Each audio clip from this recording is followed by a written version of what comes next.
இறந்தவர்களை வணங்கும் முறை. நிறைய பேர் கேட்குறீங்க, இறந்தவங்க படத்தை எங்கே மாட்டணும், தினமும் விளக்கேற்றலாமா அப்படின்னு. இறந்தவங்க படத்தை சாமி படத்தோட மட்டும் மாட்டக்கூடாதுங்க, தனியாக தான் மாட்டணும். எங்கே வைக்கணும்னு கேட்டிங்கன்னா, வடக்கு சுவத்தில் மாட்டி தெற்கு பார்த்த மாதிரி வைக்கணும்.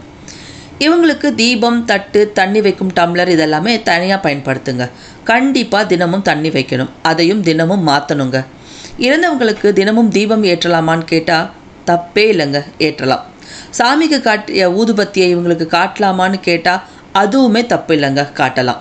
ரொம்ப முக்கியம், அமாவாசை அன்னைக்கு இவங்களை வணங்குறதுன்றது நம்ம வீட்டுக்கு ரொம்ப நன்மையை கொடுக்கும். இதெல்லாம் விட ரொம்ப முக்கியமான ஒரு விஷயம், உயிரோடு இருக்கும்போது அவங்கள நல்லா பார்த்துக்கிறது ரொம்ப முக்கியங்க. நம்ம கடமையும் கூடாது. நம்ம முன்னோருக்கு என்ன செய்கிறோமோ அதுதான் நம்ம பிள்ளைங்க நமக்கு செய்கிறாங்கங்க. கவனமாக இருந்துக்கோங்க. தேங்க்யூ. இந்த பதிவு பிடிச்சவங்க லைக் போடுங்க, ஷேரும் பண்ணுங்கள்.